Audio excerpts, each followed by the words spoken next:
नमस्कार, बहुत स्वागत आपका टीवी7 भारत पर। मैं हूं आपके साथ समृद्ध मिश्रा। शुरुआत करते हैं हमारे इस खास कार्यक्रम की पहली खबर के साथ।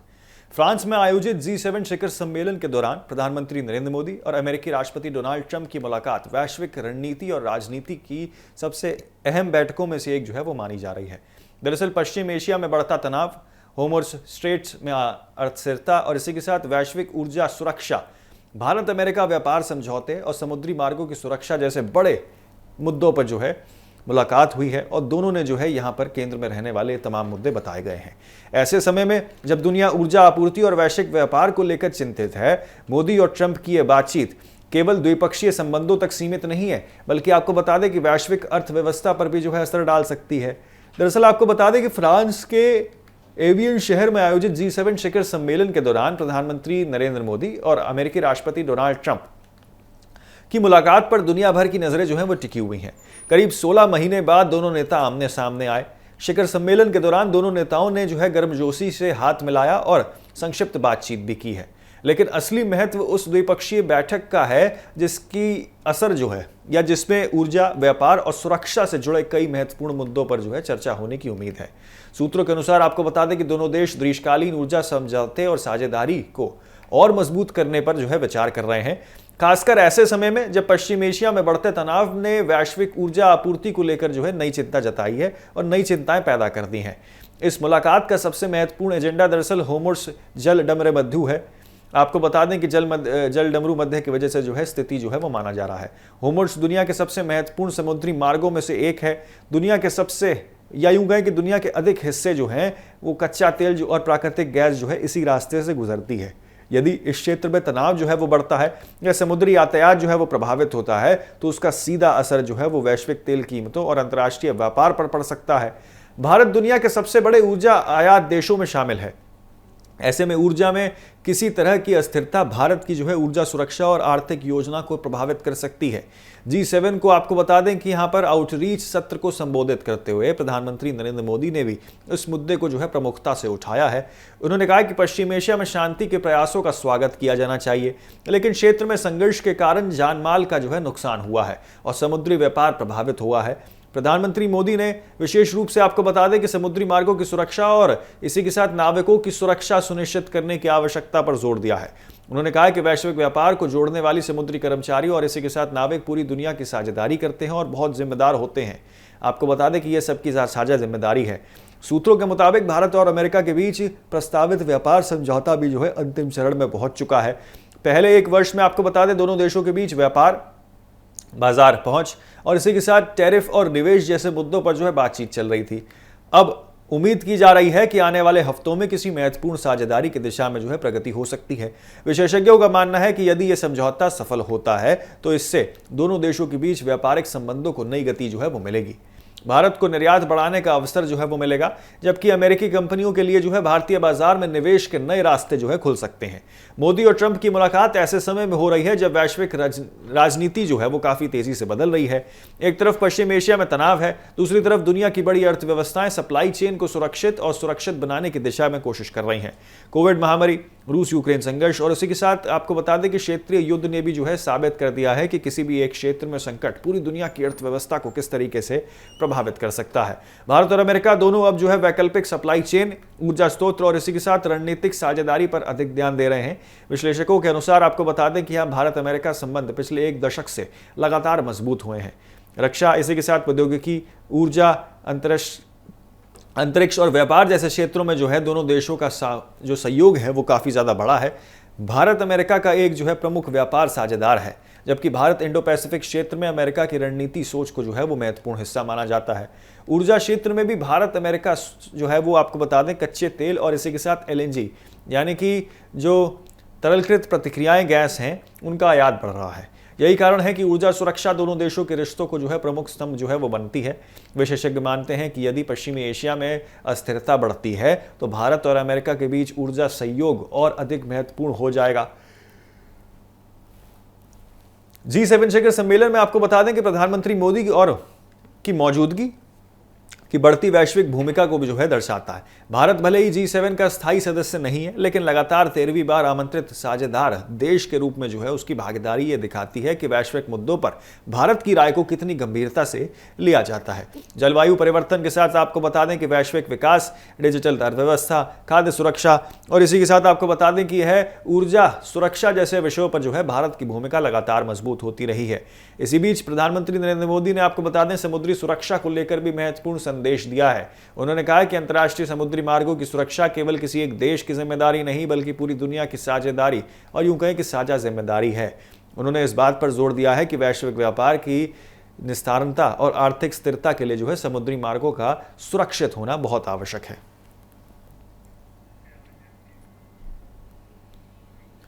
आगे बढ़ते हैं अगली खबर की ओर, जहां हम आपको बताते हैं किस तरीके से जो है देश के सबसे चर्चित धार्मिक स्थलों में शामिल अयोध्या के राम मंदिर के दानपात्र से कथित धन गबन का जो मामला है उसके आरोपों की जांच जो है अब निर्णायक चरण पर पहुंच गई है। इस मामले की जांच कर रही विशेष जांच टीम यानी कि SIT मंदिर से जुड़े कई वर्षों के रिकॉर्ड जो है वो खंगाल रही है। जांच का फोकस सिर्फ दानपात्र से जुड़े वित्तीय लेन देन तक सीमित नहीं है, बल्कि आपको बता दें कि ये कर्मचारियों की नियुक्ति, उनकी जिम्मेदारियां और नागरिक व्यवस्था पर भी है। इसी बीच आपको बता दें मामला जो है वो राजनीतिक रंग की भी जो है वो पकड़ता हुआ नजर आ रहा है और विपक्ष सरकार और इसी के साथ ट्रस्ट को घेरे में ले रहा है। अयोध्या में राम मंदिर दानपात्र में कथित धन गबन के मामले में आपको बता दें SIT लगातार जो है तीसरे दिन भी जांच में जुटी हुई है। सूत्रों के मुताबिक टीम वर्ष 2021 से लेकर अब तक के सभी प्रशासनिक और वित्तीय रिकॉर्ड की जांच कर रही है। जांच अधिकारी ये समझने की कोशिश कर रहे हैं कि मंदिर की व्यवस्थाएं शुरू होने के बाद कर्मचारियों की भर्ती किस प्रक्रिया तक के तहत जो है वो शुरू की गई थी, किस कर्मचारी को कौन सी जिम्मेदारी दी गई है और इसी के साथ दान प्राप्त की जो निगरानी है और धन गणन जो है इसकी प्रक्रिया कैसे संचालित होती है। बताया जा रहा है कि विशेष रूप से उन कर्मचारियों और अधिकारियों की भूमिका की जांच की जा रही है जिनकी ड्यूटी जो है वो दानपात्र, नकदी प्रबंधन और इसी के साथ धन गणना से जुड़े कार्यों से लगाई गई है। सूत्रों के अनुसार जांच टीम मंदिर परिसर में तैनात कर्मचारियों से लगातार जो है वो पूछताछ कर रही है। कर्मचारियों के बयान दर्ज किए जा रहे हैं और पता लगाया जा रहा है कि कौन कर्मचारी किस विभाग में जो है वो कार्यरत था और उसकी आखिरकार वास्तविक जिम्मेदारियां क्या थी। जांच एजेंसियां ये भी दिखा रही हैं कि आखिरकार दानपात्र से नकदी निकलने, उसकी गणना तक और इसी के साथ आपको बता दें कि रिकॉर्ड तैयार करने और इसी के साथ बैंकिंग प्रक्रिया तक पहुंचने के दौरान किस स्तर पर जो है निगरानी की व्यवस्था की गई थी। विशेषज्ञों का मानना है कि किसी भी भीड़, धार्मिक या फिर यूं कहें कि जहां भीड़ होती है या बड़े धार्मिक स्थानों में जो है वित्तीय पारदर्शिता बनाए रखने के लिए यहां बहुस्तरीय निगरानी प्रणाली बेहद जरूरी होती है। ऐसे मामलों में प्रत्येक चरण का जो है रिकॉर्ड और जवाबदेही बहुत महत्वपूर्ण भूमिका निभाता है। मामले की संवेदनशीलता को अंदाजा लगाते हुए बता दें इस बात को लगाया जा सकता है कि जांच पर राज्य और केंद्र दोनों स्तरों पर जो है नजर रखी जा रही है। सूत्रों के मुताबिक प्रधानमंत्री कार्यालय, मुख्यमंत्री कार्यालय और राष्ट्रीय स्वयंसेवक संघ पूरे घटनाक्रम पर करीबी से नजर रख रहे हैं। हालांकि अभी तक किसी भी एजेंसी की ओर से जो है जांच के निष्कर्ष जो है वो सार्वजनिक नहीं किए गए हैं, लेकिन बताया जा रहा है कि शुरुआती जांच के दौरान कुछ ऐसे दस्तावेज और तथ्य सामने आए हैं जिसकी गहन पड़ताल की जा रही है। इसी वजह से आपको बता दें कि SIT ने मीडिया से दूरी बनाए रखी है और आपको बता दें कि जांच पूरी होने तक जो है कोई भी आधिकारिक निष्कर्ष पर पहुंचने से बच रही है। सूत्रों के हवाले से यह भी जानकारी सामने आ रही है कि केंद्र सरकार द्वारा अलग से भेजे गए एक वरिष्ठ IPS अधिकारी की जांच और SIT की जांच में कुछ बिंदुओं पर जो है समानता देखी जा रही है। हालांकि इस संबंध में आपको बता दें कि कोई आधिकारिक रिपोर्ट जो है वो सार्वजनिक नहीं हुआ है, इसलिए अंतिम निष्कर्ष आने वाले किसी भी दावे की स्वतंत्र पुष्टि जो है वो नहीं कर सकता है। जांच एजेंसियों का मुख्य उद्देश्य ये पता लगाना है कि यदि किसी स्तर पर जो है अनियमितताएं हुई हैं तो उसकी जिम्मेदारी किसकी थी और इसी के साथ आपको बता दें कि निगरानी तंत्र में यहां कमी जो है वो आखिरकार कहां रह गई है, इसके ऊपर भी जो है वो फोकस किया जा रहा है। मामले में कुछ कर्मचारियों और अधिकारियों की भूमिका को लेकर भी जो है सवाल उठ रहे हैं। बताया जा रहा है कि प्राथमिक जांच के दौरान कुछ ऐसे नाम सामने आए हैं जिनकी मंदिर परिसर में जो है व्यापक पहुंच थी और जो विभिन्न व्यवस्थाओं से जुड़े हुए थे। SIT ये जानने का प्रयास कर रही है कि इन अधिकारियों की वास्तविक जिम्मेदारियां क्या थीं और क्या उन्होंने अपने दायित्वों का जो है पालन निर्धारित नियमों के अनुसार किया था। जांच से जुड़े सूत्रों का कहना है कि किसी भी निष्कर्ष तक पहुंचने से पहले सभी संबंधित पक्षों के बयान और इसी के साथ दस्तावेजों का मिलान करना जो है बहुत जरूरी है। आपको बता दें कि इन मामलों से राजनीतिक गलियारों में भी जो है हलचल बढ़ जाती है। समाजवादी पार्टी प्रमुख अखिलेश यादव समेत कई विपक्षी नेताओं ने जो है मामले को लेकर सवाल उठाए हैं और जांच में पूर्ण पारदर्शिता की मांग जो है वो की है। विपक्ष का कहना है कि देश भर की आस्था से जुड़े इतने बड़े संस्था में यदि किसी प्रकार की वित्तीय अनियमितताएं जो हैं वो हुई हैं तो इसकी निष्पक्ष जांच होनी बहुत जरूरी है और दोषियों के खिलाफ सख्त कार्रवाई भी की जानी चाहिए। वहीं दूसरी ओर मंदिर से जुड़े पक्षों का कहना है कि जांच चल रही है और अंतिम रिपोर्ट आने से पहले जो है किसी निष्कर्ष तक पहुंचना जो है उचित नहीं होगा। विश्लेषकों का मानना है कि अयोध्या राम मंदिर केवल एक धार्मिक स्थल ही नहीं बल्कि करोड़ों लोगों की आस्था का केंद्र है। ऐसे में यहां व्यवस्थाओं को लेकर उठने वाले कई सारे सवाल जो है वो राष्ट्रीय स्तर पर चर्चा का विषय बन जाते हैं। यही कारण है कि आपको बता दें कि जांच एजेंसियां पर भी जो है निष्पक्षता और इसी के साथ तथ्य आधारित जांच करने के जो है दबाव है। विशेषज्ञों का कहना है कि यदि किसी प्रकार की अनियमितताएं जो हैं वो सामने आती हैं तो इससे भविष्य में धार्मिक संस्थानों की वित्तीय सहायता और आर्थिक पारदर्शिता बनने की दिशा में जो है नए मानक तय हो सकते हैं। साथ ही आपको बता दें ये मामला जो है अब ये तय करेगा कि बड़े धार्मिक स्तरों पर जवाबदेही और इसी के साथ निगरानी की व्यवस्था कितनी प्रभावी होती है। तमाम बयानबाजियां जो है वो सामने निकल के आ रही हैं। राजनीतिक गलियारों में पूरा विषय जो है एक हलचल पैदा कर रहा है। क्या कुछ बयानबाजी सामने निकल के आ रही है, आपको सुनाते हैं। रिसेंटली देखा गया है कि अयोध्या का जो राम मंदिर है वहाँ पर जो अकाउंट्स हैं, जो पैसा है उसको पैसे को गायब कर दिया गया है। अब बीजेपी के अंदर लड़ाई चल रही है। विनय कटियार जो बहुत सीनियर लीडर है बीजेपी के, उन्होंने सीधा सीधा आरोप लगाया है जो संपत राय जो केयर टेकिंग करते थे वो पैसा अपने घर पे ले गए। तो 100, 200, 300 करोड़ से ऊपर सबका घपला है वहाँ पे। तो क्या अयोध्या में राम मंदिर सभी कह रहा थे वहाँ पे इस तरीके का जो बात सामने निकल के आ रही बीजेपी के ही राज्य में, बीजेपी के द्वारा? मैं पहले तो कहना चाहूँगा कि जो भाजपा ही 40 साल पुरानी है वो कौन होती है हमारे सनातन धर्म का ठेका लेने वाला। जो सनातन धर्म जो हजारों साल पुराना है, जो अनंत है, ये कौन होता है भाजपा वाले सर ठेका लेने वाले? हम सब सनातनी हैं। लेकिन जरूर मैं ये कहूँगा कि राम मंदिर के निर्माण के लिए सभी लोगों ने राशि दान की थी, हमने भी दान की थी। पूरे भारत की एक सनातनी ने उसमें सहयोग किया था। लेकिन जिस प्रकार से वर्तमान में जो ये खबरें आ रही हैं कि बहुत बड़ा घोटाला हुआ है, आर्थिक रूप से उसमें काफ़ी बड़े स्तर पे भ्रष्टाचार हुआ है। आखिर जब स्वयं प्रधानमंत्री जी आए वहाँ पूजा प्राण प्रतिष्ठा के लिए पूरा उसमें बड़ा उसमें कार्यक्रम रखा गया और जिस मंदिर के प्रति सबकी भावनाएं भी हैं, तो आखिर ऐसा क्या कारण है कि इतनी अव्यवस्था रही कि अब ऐसी बातें सामने आ रही है? राम मंदिर का भी सीसीटीवी डिलीट है सर। भारतीय जनता पार्टी महापाप, महाभ्रष्टाचार, घपला घोटाले के अलावा कोई काम इनके पास नहीं। इन्होंने सनातन धर्म का अपमान किया है और चढ़ावे की चोरी, चंदे में चोरी, जमीनों में हेरफेरी, कितने आरोप लगेंगे। हमें उम्मीद है दाना गाने का अफसाना अब नहीं चलेगा। सर क्या क्या बिना किसी बड़े लोग को इन्वॉल्व हुए कि ये घटना हो सकती है? एसआईटी में क्या लगता है? नहीं जाना चाहता हूं, लेकिन एसआईटी की जांच कौन करेगा? एसआईटी के माध्यम से जो जांच होने जा रही है, एसआईटी की जांच कौन करेगा? और जिस उत्तर प्रदेश में नौजवानों को नौकरी चाहिए, अच्छी पढ़ाई चाहिए, यहाँ के लोग तो आईआईटी मांग रहे थे, इन्होंने एसआईटी दे दी। बताइए, चंदा चोरी को लेकर के एसआईटी को कितना देख रहे हैं आप? देखिए उसमें गमन तो हुआ है, भारी गमन हुआ है, तो उसकी निष्पक्ष जांच कराई जाए। एसआईटी रखी है, ये कल मंदिर पहुंचे थे कुछ लोग, तो जांच होना चाहिए, निष्पक्ष जांच होना चाहिए। इस तरीके से इस पूरे मामले को देखिए बड़ा मामला, देखिए ये बहुत गंभीर मसला है, बहुत गंभीर मुद्दा है कि जो भगवान राम के नाम पे आप बड़ी बड़ी बात कर आए कि हम भगवान राम के नाम पर हम पूरे देश के अंदर चीजों को आज जो प्रचार प्रसार किया कि मंदिर बनाएंगे और कराएंगे, आप देख सकते हैं। पहले इन्होंने चंदा चोरी किया, 1400 करोड़ से ऊपर का चंदा चोरी। अशोक सिंघल उस समय जब थे अंतर्राष्ट्रीय अध्यक्ष तब की बात है। जमीन 2 करोड़ की जमीन कुछ मिनटों बाद ही 18 करोड़ की बेच दी जाती है। तो उसको क्यों नहीं संज्ञान लिया मोदी जी ने? इतने बड़े आप भक्त बनते हैं, आपको संज्ञान लेना चाहिए था ना। और आपके ही मेयर ने कराया, आपके उनके परिवार के लोगों ने कराया। और फिर आप देखिए इतना बड़ा मसला आया कि चढ़ावा चोरी होने लगी। पहले चंदा चोरी किया, जमीन चोरी की, अब चढ़ावा में भी चोरी कर रहे हैं। हम लोग को याद है कि बचपन में हम लोग दर्शन करने जाते थे तो हमारी माता जी, दादी, नानी वो अपने आंचल में पैसा, चढ़ावा का पैसा अपने आंचल में बांध के जाती थी।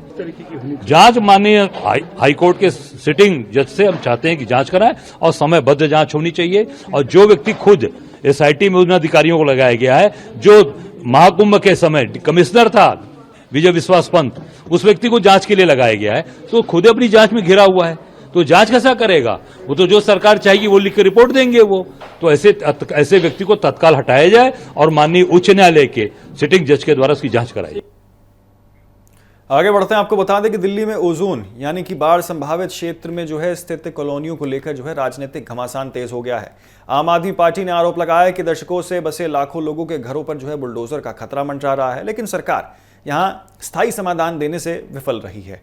इसी मुद्दे को लेकर आपको बता दें, आम आदमी पार्टी ने बड़ा हस्ताक्षर अभियान शुरू करने का ऐलान कर दिया है। पार्टी का कहना है कि केवल आश्वासन नहीं बल्कि संसद में कानून बनाकर लोगों के घरों को जो है कानूनी सुरक्षा दी जानी चाहिए।